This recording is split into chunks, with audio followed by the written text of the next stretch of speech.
Welcome to The Disappearing Mind, a unique podcast helping you find clarity and support along your dementia journey. Now, join National Dementia Trainer and Coach Dawn Platt for an all-new episode. Hello and welcome to the podcast. Today on the podcast, I am very excited to have a brain expert, a brain health expert that I want to engage in today and just begin to talk about some of the things that I get excited about when it comes to brain health and when it comes to working with people who have dementia. So today on the podcast, I have Dr. Cynthia Green. Welcome, Dr. Green.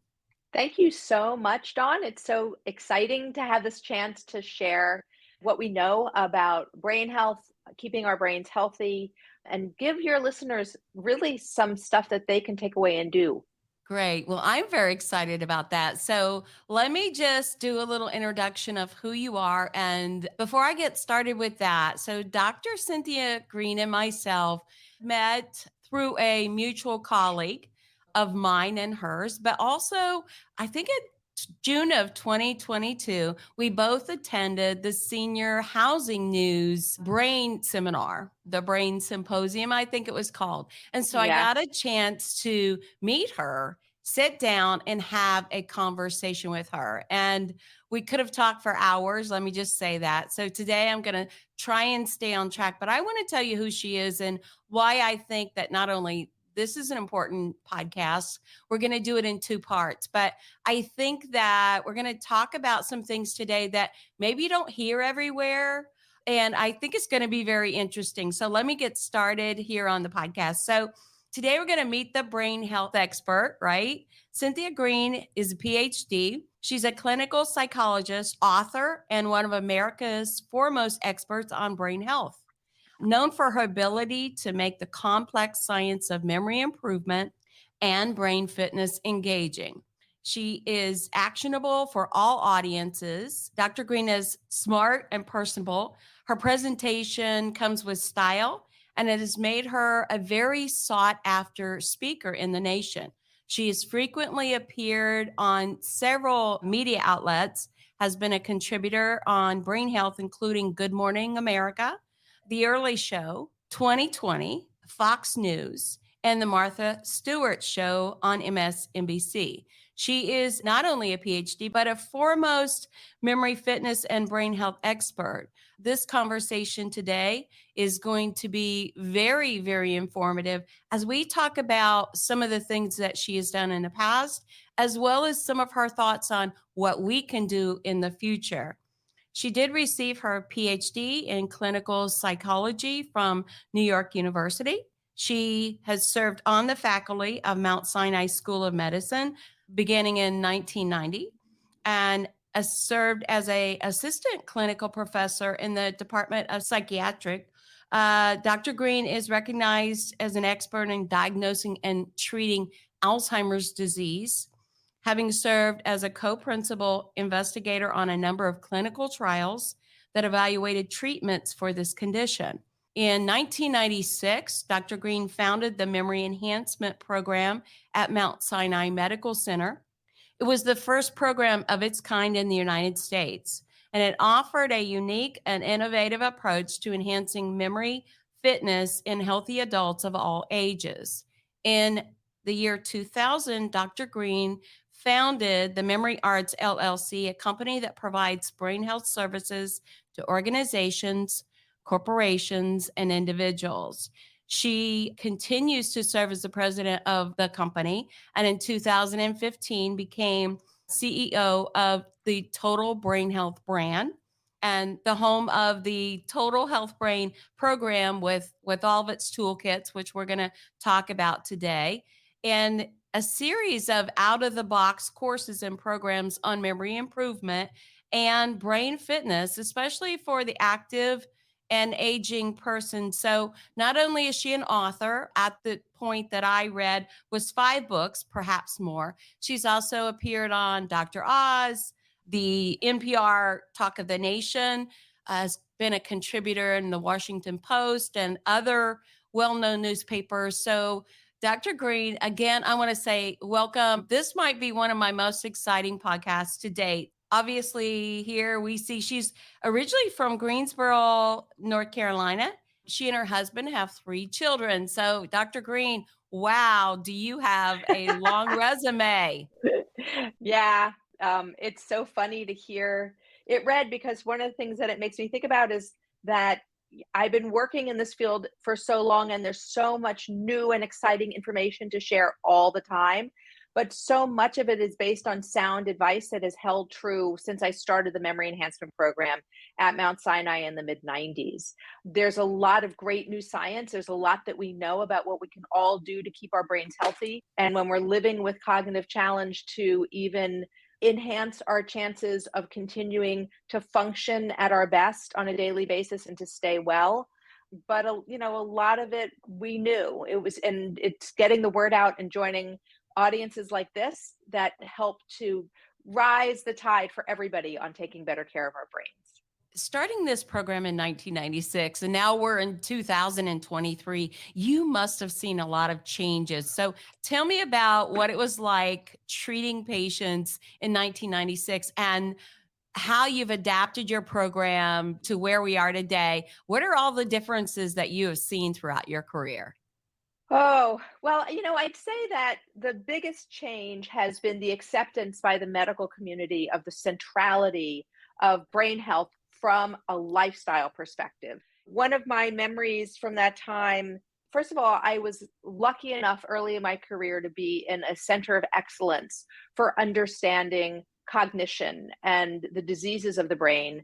The Alzheimer's Disease Research Center at Mount Sinai was one of the first Alzheimer's disease research centers in the country, and I was blessed to have close relationships with some wonderful mentors.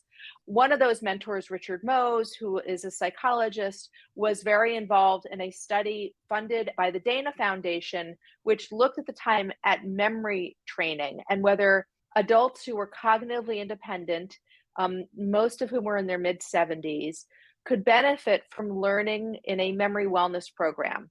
And that program was run across 6 locations, including Mount Sinai. And it was a program that included wellness training, so training in things like lifestyle, how sleep and stress management, for example, could impact memory, as well as in training and memory strategies. And I was lucky enough that Dr. Mose kind of included me in that program and really just piqued my interest in understanding that science.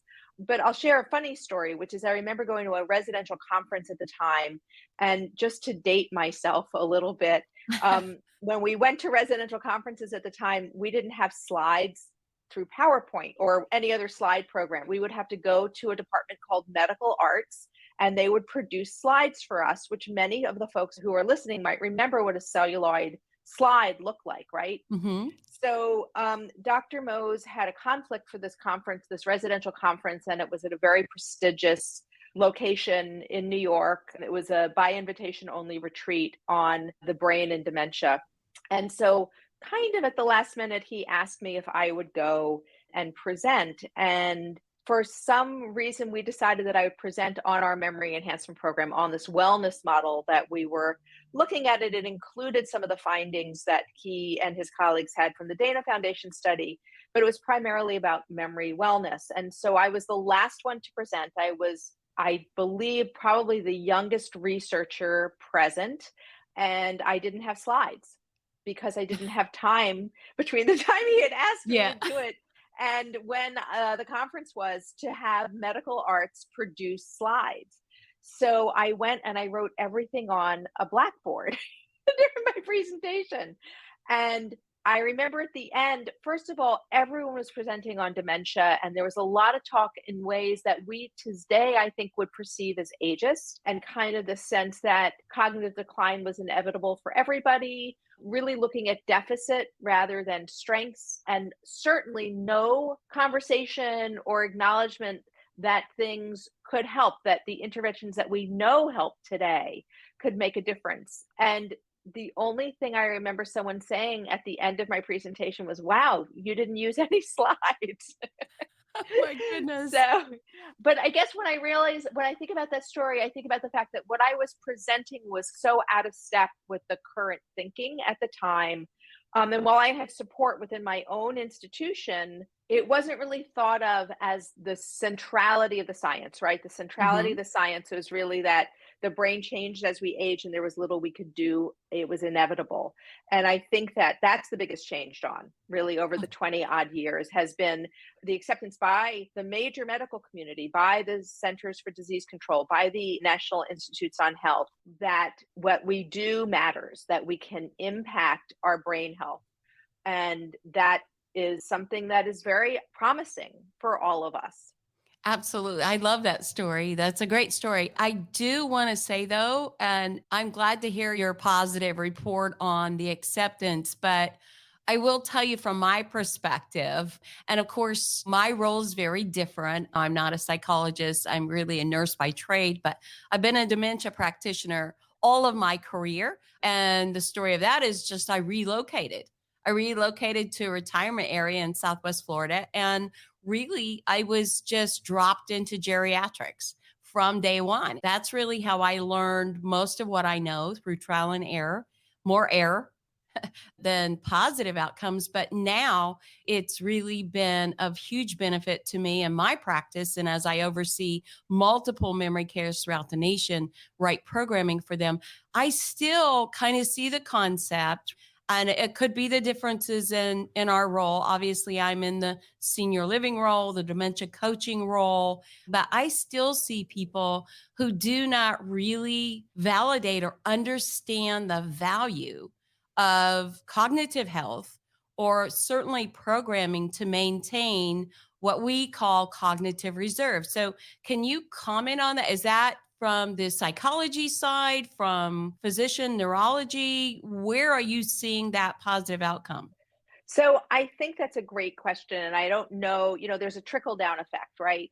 I am privileged enough now to work on kind of more what I would say a progressive side of the science. And so I talk to and work with a lot of people who see it in that way. And I think that even if you look at the recommendations from organizations like the Alzheimer's Association or an organization I'm involved with that I think is a terrific organization, the Dementia Action Alliance. Hmm. There's a lot more focus on this kind of proactive approach. But I hear what you're saying. And, this is one of the reasons that we sat and talked for so long when we Yes. were at the Brain Conference. And when after you presented on your panel, I was so blown away by your presentation and said to you afterwards, we could keep talking, right? That there is this opportunity for growth for helping people to understand not only when they're living with a diagnosis of memory challenge, what a difference this kind of intervention that's based on lifestyle, this understanding from a more holistic perspective, what the choices are that we make and how that impacts us. I'm not saying that it's something that's going to reverse or cure, not at all, once we have a memory challenge, but it is something that can make a difference for us. And that's where the science is. And I think that that is a message that we need to get out. Quality of life is what we're talking about here. We're talking about the difference between a total cognitive decline. Of course, that's going to depend on diagnosis, obviously. And what I mean by that is not just dementia, but where it's impacting the brain. But we've also seen, and anyone who's been working with dementia for any length of time has seen people who age better, they die better, and their cognitive decline levels because they are actively engaged in some sort of brain activity, brain fitness in a structured way. And we really see the difference. They still die. That happens. We're not curing anything. We are just preserving the cognition for a longer period of time. And that's really my passion. And one of the things I wanted to talk about, and that I want to back up and talk about when you started the program, is that I constantly see vendors and products, which I think are great, great products. And I want to talk about total brain health, which I absolutely love. But let's just talk about the application of that and the importance of that. So, with that, I see a lot of great products, but if we in the industry, and I'm talking about senior living, do not know how to structure that and roll that out as a therapeutic type program, it's not that beneficial because we've got to set it up and structure it. I mean, that's one of the important things about brain health or cognitive reserve type programming Mhm. that are really important. So, when you started the program in 1996, what type or what level of dementia were you dealing with? Was it Alzheimer's disease, and what stage were you dealing with? So when we started the Memory Enhancement Program at Mount Sinai, that program was actually designed for people who were cognitively independent. So it was not designed for folks who had a diagnosis. We provided it through the Alzheimer's Disease Research Center for two reasons. One was because we had this data from the study that Dr. Mose had co-led, showing that there was this intervention program. You could think of it as a behavioral intervention program around memory wellness that could help people remember better. So we offered it as a community service. We held classes where people came in and took the class at the hospital. The other reason we did it was because, like many research centers, we needed to have folks who participated in research as what we called controls. So, as people who did not have a diagnosis of cognitive decline, so that they could participate in research and help give us meaningful information that we could use in comparing treatments that were being tried for those in our Alzheimer's disease research trials. So, it's interesting, Dawn, because I'm listening to you talk, and I think that there's an interesting distinction to make because at Total Brain Health, we serve everyone across the cognitive Yes. continuum. So, we serve people who have cognitive challenge. And I think that that's a topic that is so worthy of our time in discussing why these interventions matter for people who are living with cognitive challenge, whether they have mild cognitive impairment or moderate to moderate severe dementia as a diagnosis. But we also serve people who are cognitively independent. And that's kind of like all adults, right? So Yes. we have programs that people can do on their own at home. My books are, of course, targeted for the general consumer. But we also have these group programs, as you know, through Total Brain Health that are really for people who are cognitively independent. And one of the reasons, or the main reason, is prevention. We all have brains. And I'm reading right now, there's one of my favorite health gurus is a guy named Peter Attia. He's a doctor out of California. And his book, Outlive, just came out. And one of the things that I'm constantly reminded, whether I read him or Mark Hyman or anyone from a medical perspective, is that a lot of things that we face in older age, such as heart disease or diabetes, these are things that it's not like a black and white mark, like one day you don't have diabetes and the next day you do. Yeah. Even if it's not clinically noted, right? Even if our labs might be normal, these things are building up over time. They don't just happen, boom, out of the blue all of a Hmm. sudden. So the same thing is true for our cognition. Our brain health is something we live with every day of our lives. And we have the opportunity to do things to take good care of our brain health. And sometimes we take good care of our brain health and things happen anyway, but then we still have the opportunity to make the most out of our brain health. And so I think we have to see it really on that continuum and understand that there's things that we can do to promote good brain health from a preventative point of view. And then when and if we have a diagnosis, we can amp it up. There's other things that we can do to live well every day and to promote that brain health.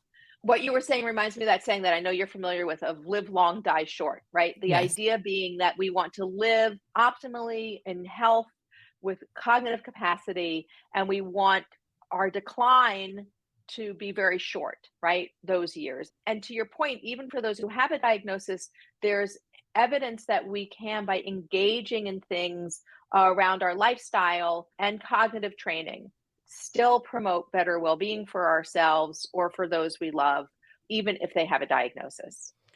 That's great. Let's just talk about that because I'm constantly talking about this topic and I want to get your feedback on it. I just feel like there comes a point in our health, our physical health, when we age, we get our annual physical. At what point do you think that cognition should be part of that annual physical? I'm a big proponent. I'm always saying on the podcast, it's our responsibility to say to our physician, hey, when do I start looking at my cognitive health? Let's make this an annual part of my physical. and do some things. There's so many cognitive assessments out there. There's so much we could determine very early, blood tests, lots of things. But when do you think cognitive health should start being a focus on an annual basis? And how would you recommend somebody go about that? Because it's not really part of a general medical checkup. It's a tricky question because it is part, I believe, of a Medicare recommended workup, right? Which would start at 65. But for years, part of the reason people don't do it is because they would feel that to do a screening and to give someone that feedback was very nihilistic, right? It was kind of, I mean, I'm not quite old enough to remember when people weren't told if they had cancer, Hmm. right? I know that my mother had a melanoma when she was 29, and the doctor told my father, not my mother, because you didn't tell people.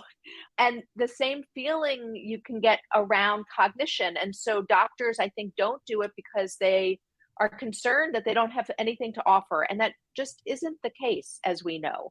So it's a matter of education. I think that from my perspective, the same thing would be true for emotional and social well being. You know, why, when we have an annual physical, aren't we assessing not only physical well being, but cognitive and social and emotional well being? We know, for example, that being socially isolated can be as detrimental to our health as smoking, what is it, a pack of cigarettes a day?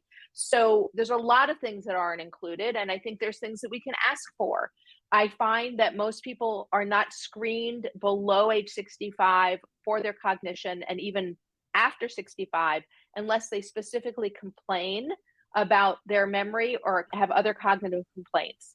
But yes, screening, and I don't even want to put an age on it, Dawn, because people can have issues with their cognition at a younger age. We know that in young adults or adults of the baby boomers, there might be an underdiagnosis of attention deficit disorder, for example, where being treated either behaviorally or by medications might help people.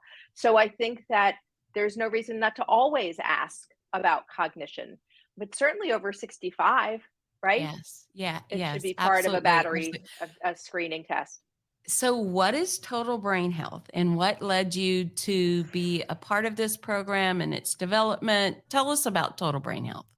Total Brain Health was established to bring a lot of the work that I was doing in lecturing and in writing into programs that could be run in communities to have more scalability and more outreach. As my late uncle used to say, this isn't rocket science. This is just common sense, good health information that everyone should have. And so Total Brain Health was established as a way of making it more widely available so that people could learn what they need to do to improve their memory, to take better care of their brain health. And we have programs that are taught, as you know, in group settings, but we also have programs for individuals. So we really, over the last few years, expanded our reach so that folks at home can also benefit from the work that we do. Absolutely. And to just be fair, I am piloting the program in two memory cares currently in the state of Florida. And I know there are independent living and assisted living, but then the individual is also something I'm very interested in. But let me just say, and I want to talk about this a little bit more in depth because I see it all the time. And I know we've talked about it, but I want to talk about it with the audience. I think one of the great things about total brain health that I like is it isn't rocket science. However, who sits around and creates the materials and the things that are needed to practice good brain health? Well, nobody does. And one Right. of the things that attracted me to the program is that it is divided up in what I call cognitive levels or approach, and it's already put together. The shell of it's put together, the approach, the topics, how you would go about it are put together. But I want to say specifically to the audience and to caregivers, or even if you work in a community with people with dementia, I think consistency and approach. Many times I hear people say about products that, yes, I know that. Yes, I do that in my programming, even with the many memory care directors that I oversee. But they do not understand the therapeutic approach, the consistency. You don't take a vitamin once a month, it's a consistent layout. How have you divided up total brain health?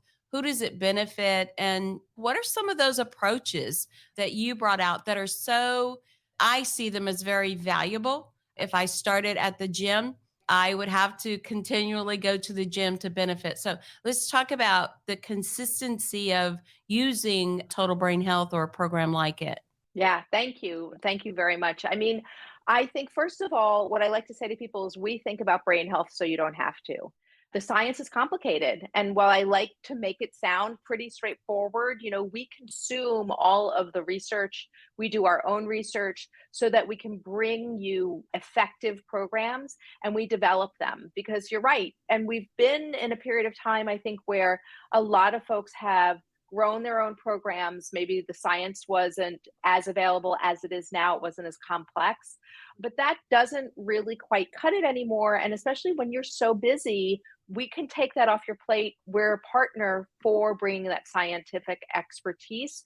And also, Dawn, to your point, the training expertise. We look at how often you should train, and you're right. The better training is when you're doing something like a vitamin where you're doing on a regular basis.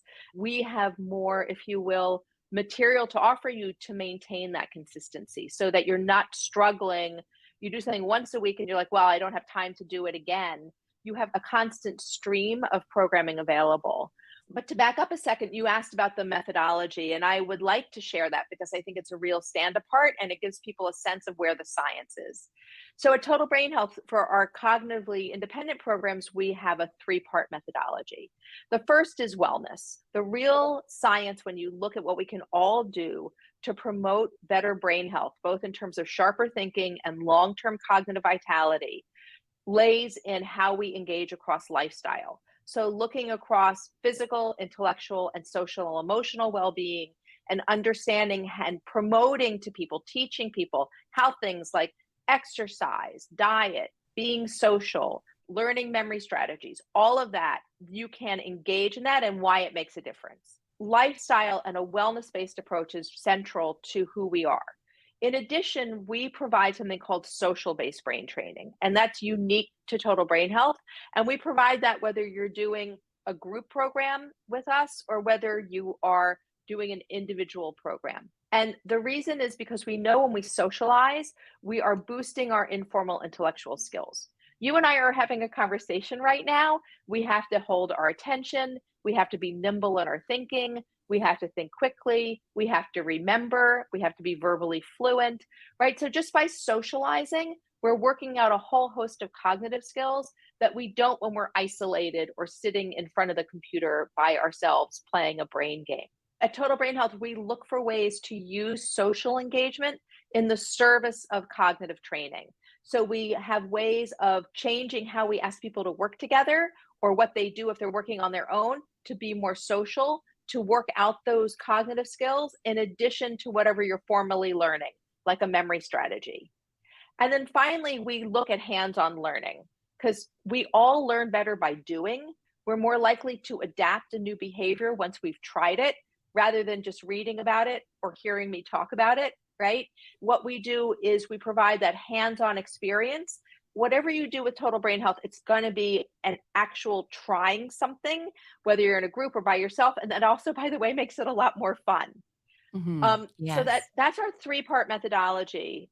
In working with people who have cognitive challenge, we add to that cognitive stimulation training so that we really focus on stimulating the cognitive skills in a very targeted way for those who are living with cognitive challenge. This is, by the way, particularly important. I'd love to talk about this. I don't know if we'll have time today or we'll do it next time, about for people who have mild cognitive impairment, the real importance of an intensive cognitive stimulation training from the research demonstrating that it might help really preserve cognition for longer.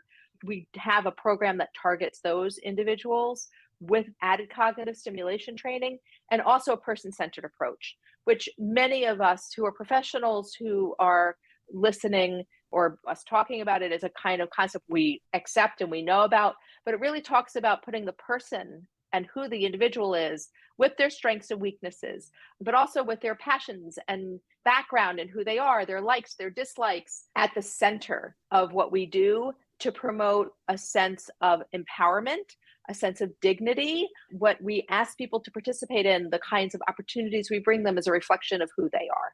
Wow, that's a lot to unpack. But I want to get our audience. There are kind of two areas that I want to talk about. So first, let me just talk about an actual memory care. So obviously people don't move to memory care when they're diagnosed, and usually they do not choose memory care until there's a social or safety issue going on. And sometimes I see clients that could have really benefited from being in a memory care setting for much longer. So for that type of setting in memory care, I value programming as one of the highest points of care. Obviously, quality care and the environmental factors.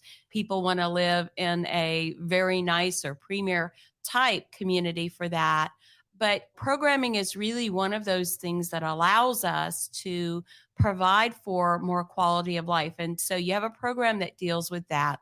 But I want to talk about perhaps some of my dementia coaching type clients that Mhm. I've dealt with over the years. And for people who are listening, so now we're talking about somebody who's been diagnosed, they're concerned about it. Maybe they're a spouse or a daughter, and they want to preserve that person. We have a diagnosis, perhaps we are in the mid stages of dementia. We're trying to build our healthcare team. We're trying to figure out what we ought to do. What type of programming do you offer that would be very beneficial to that type of client? Because for me as a coach, when I talk to families, I immediately ask about socialization, what kind of structured routines they have, preserving intellect with that cognition. I would like to see more people see the value of something like total brain health and reach out for it. So, what would you say to the caregiver, the spouse, or the daughter of someone? Why would they find value in a program like Total Brain Health, and what benefits would they see from it? Thank you. I think that what we have to offer for someone or family in the situation that you described is a program that helps engage everyone across well-being. It's called the Total Brain Health Toolbox 365, and we can share a link to it perhaps here and folks can take a look.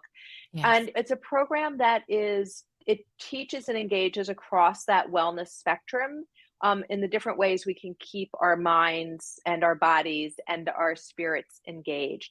And we know that those kinds of interventions support cognition, test cognitive skills, and in a targeted way. And so I think that the most important thing, and I'm sure you agree, is to stay engaged. And I think whether it's in exercise or in intellectual interests or in social pursuits, that staying engaged is one of the best things we can do to maintain those cognitive skills and to maintain the individual's well-being.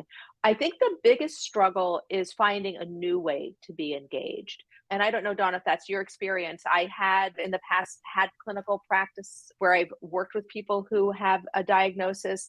And I think that adapting one's perspective on what an individual is capable of doing, but keeping it within something that feels dignified and respected and reflects who they are and what their interests were, can be really important. It's not about plopping someone down with a basket of beads, but really Yes. understanding who they are, what they're capable of, and being a little bit of a challenge, right? Challenging that cognition in a way that is leveled. And we give ways of doing that so that it is enjoyable for everybody.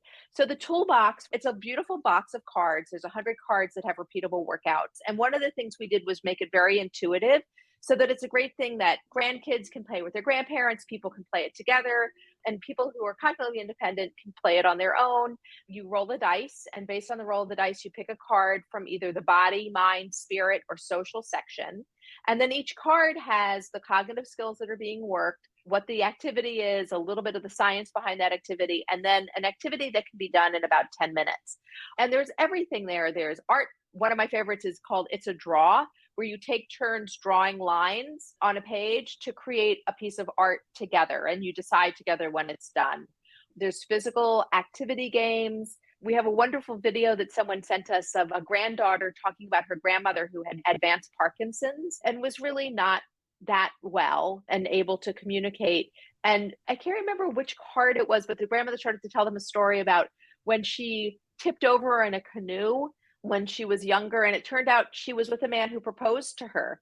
And they had no idea that this had happened to her. So it's just a wonderful way for people also to come together, to share that kind of communication and connection with their loved one, which can be difficult. Sometimes it can be hard to know how to connect, right? How to find that commonality and place of connection. Yeah. So one of the things that I like about Total Brain Health 365 is that it is broken into body, mind, spirit, and social.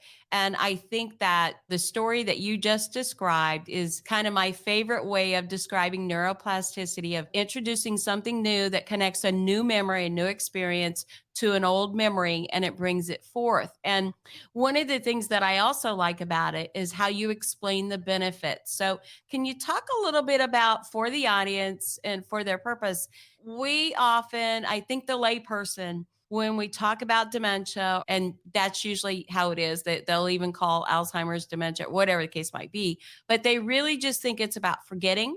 They sometimes approach things in a more elementary manner than needs to happen. And they don't understand executive function. They don't understand some of the different processing skills. Can you talk about some of the definitions that are on the cards and why they would be valuable? Because I think that in coaching, one of the things I see to the family is, even if you're in a premier place, if the programming does not meet the cognitive level and the intellectual needs of your loved one, it's not going to be valuable to them, because it's not going to stimulate them. It's below them. And I think oftentimes when someone has dementia, and I know this is a loaded question, I apologize for that, but we often think that perhaps they lose their intellect instead of they're no longer able to facilitate it the same. So can you just talk about some of the different functions that Total Brain Health 365 impacts?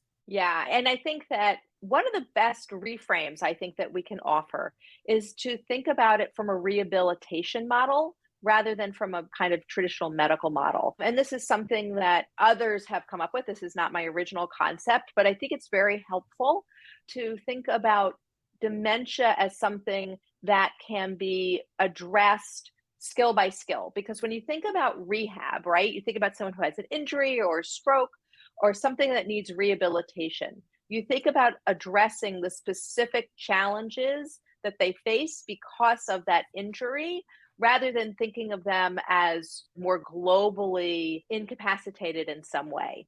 And I agree, it's been very confusing. And I don't think the subtleties that we as professionals know or understand is really in the public discussion about memory loss. So giving people that foothold, right, that way of thinking about it as a rehabilitation where there's skills that are preserved. So often, for example, long-term memory is very well preserved. And you'll get people who don't understand. Like my mom can tell me who her teachers were in sixth grade and tell me stories from when she was growing up, but she can't remember that I was here yesterday. So explaining and thinking about these as different kinds of cognitive skills can be very helpful. And then thinking about addressing those skills. And even though we might have kind of an overall clinical presentation by disease model, not everyone who lives with memory loss is the same, as you know as well. So that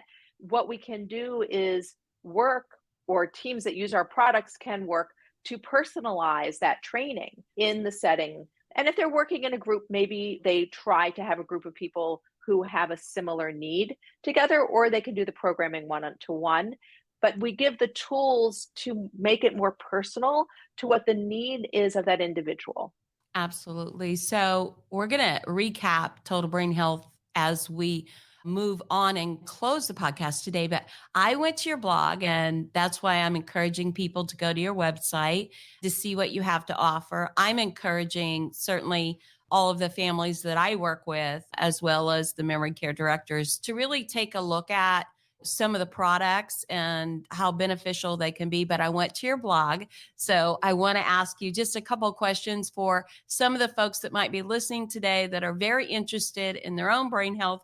There's an article on there, 3 reasons we can't remember names. And that's so common. And I'm Yeah. guilty. 3 easy ways that we can. I mean, that's pretty simple. I think people want to know that at any age. And you see that happening very early on. So tell us, why does that happen? And what are some things that we might do that's going to help with that?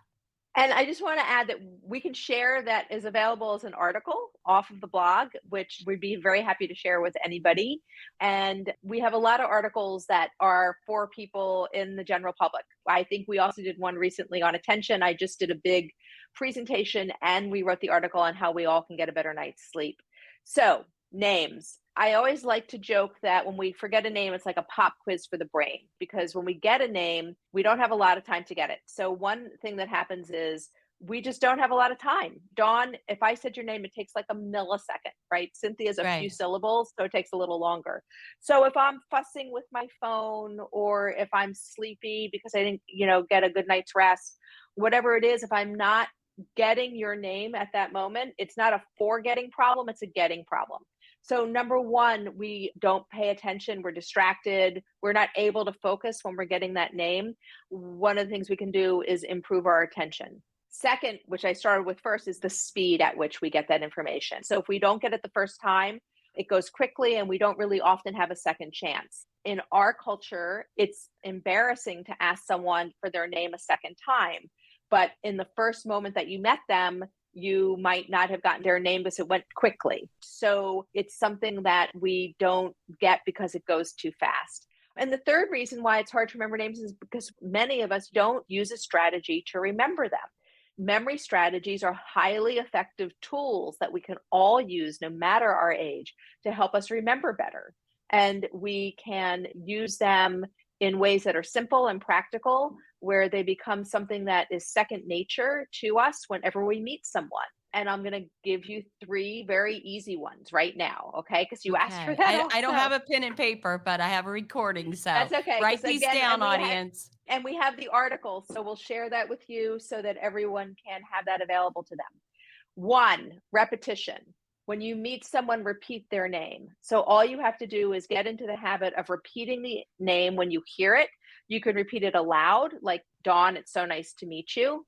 Or you can repeat it to yourself, because if you're afraid of looking weird by saying their name too much, you Hmm. don't have to say it out loud. But by repeating it, you're drawing your attention and you're giving yourself the opportunity to rehearse the information. 2, make a connection to the name. You can connect the name to something that you already know. Dawn, do you mind if I use your name? Go ahead. Okay, so we all know that the dawn is in the morning when the sun comes up. So you might say when you're meeting Dawn, oh, Dawn, like the morning time. Or you might know someone named Dawn. You might have an aunt or cousin named Dawn. So you can connect Dawn's name to something that you already know. It gives it more meaning, that's more personal to you, and it's going to make it easier to remember. So that is a simple verbal association strategy. We call it the connection strategy, and it's a very powerful way to remember someone's name. The third one is a visual analog to that. It's a simple visual association strategy called snapshots. And here, what you do is you come up with a picture in your mind's eye for that information. So you just imagine, and imagine as vividly as possible, a kind of snapshot for that information. So Dawn, I'm sorry, but your name is just perfect for all of these examples. You might see in your mind's eye like a photograph of the dawn, right? The sunrise. And so that would be another way of remembering Dawn's name. So I think we teach about 7 strategies like that now for names. And these are powerful, effective tools. There's evidence that these strategies are effective even for those who are living with mild cognitive impairment. And so these are things that we include in our programs. I love that. Those are great tips, really great tips. And I'm And now sure that everyone's going to remember your name too. I hope so. I hope so. But those tips are real. And I can imagine that people with mild cognitive impairment, which we've talked about today, and on the next podcast, we're going to go through mild cognitive impairment in several stages of dementia as well, and a benefit and approaches. One last question, maybe for my preclinical type audience out there, 10 ways to boost your brain power. And you don't have to give us all 10, give us the dynamic 5 or something like that. Again, we have a paper on this that we're happy to share. And I think that the most important thing that you can think about is your lifestyle. So that list includes everything from getting enough sleep to exercising to socializing, to making sure that you stay social, that you engage socially, to staying intellectually engaged. And by intellectual engagement, I don't mean doing the same old thing that you've always loved, but to Dawn's point earlier about neuroplasticity, we know that growing new brain cells, growing new connections between our existing brain cells, creating kind of more richness in our brain is supported by novelty. Novelty includes new intellectual pursuits. For example, I tried a couple of weeks ago because my daughter had requested it to learn crocheting with her. And my daughter, who is 20, is incredibly proficient at crocheting now, and I am still struggling. But I'm sticking with it because it's a new intellectual Yes. engagement. And I needlepointed, I do other kinds of needlework, but I don't crochet. So it's a great example of changing things slightly to keep it fresh and keep it new. And then finally, I would say to take care of your emotional well-being, because our emotional well-being matters very much, not only to our brain health, but to our motivation even to take care of our brains. And knowing that you have the power to make a difference in your day-to-day thinking and also in your overall well-being can give us the confidence to even start to participate and to do that. Wow, those are great, great tips. Well, I want to kind of wrap up today with talking more about total brain health. So tell our audience about how they would reach Dr. Cynthia Green. Now, I don't know, tell us, do you see clients? Are you strictly total brain health? And tell us about the website, the resources that are there, how someone might be able to get a hold of you. The most important thing for anyone who wants to know more about us is to visit the website, which is totalbrainhealth.com. It's undergoing a redo that's going to launch in a few months. It's a little bit under construction, forgive me for that.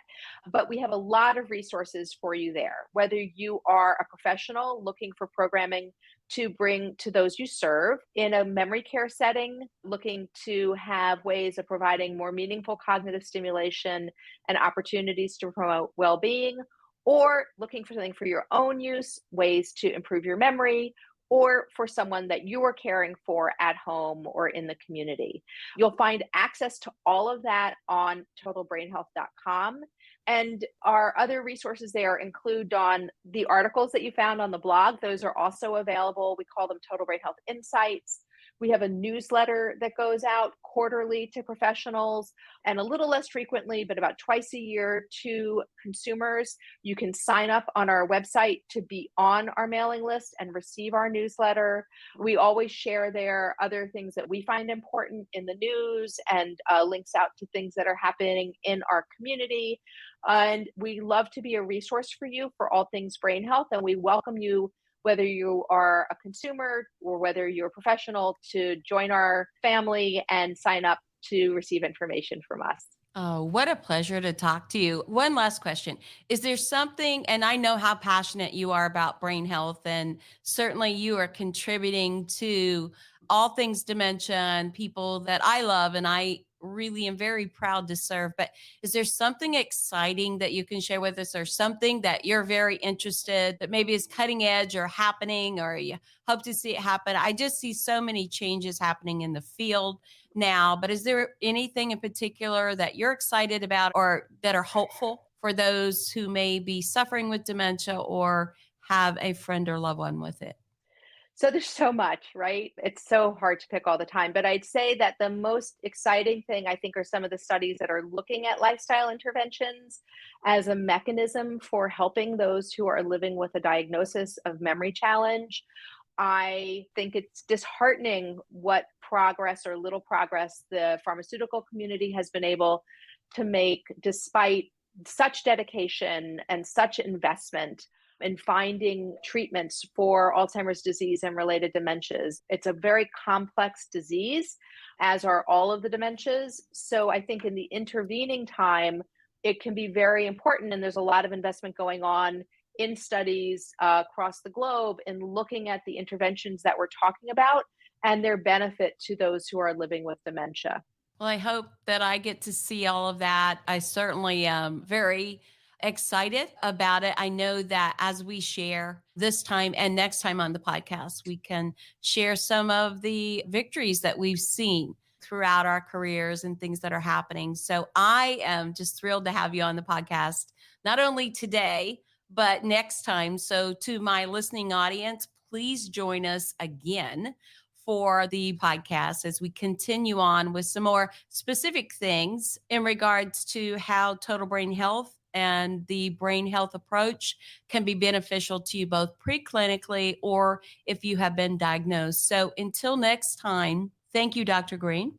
Thank you And so much for having me. I feel like we got like to the tip of the iceberg I even, know right? So we may have to do a series. my pleasure. To the audience, I just want to say to you, it's always a pleasure to come to you on the podcast. My heart goes out to you. You are not alone. I'm passionate about all things dementia and helping individuals as well as families and friends. I hope that something that we've talked about today on the podcast has brought encouragement on your dementia journey. Until next time, this is Dawn Platt. Make it a joyful day. Thank you for joining us for the Disappearing Mind podcast. We hope it's helped you find clarity and support along your journey. Be sure to subscribe to never miss an episode, visit our website to suggest future topics, and share the podcast with friends and family.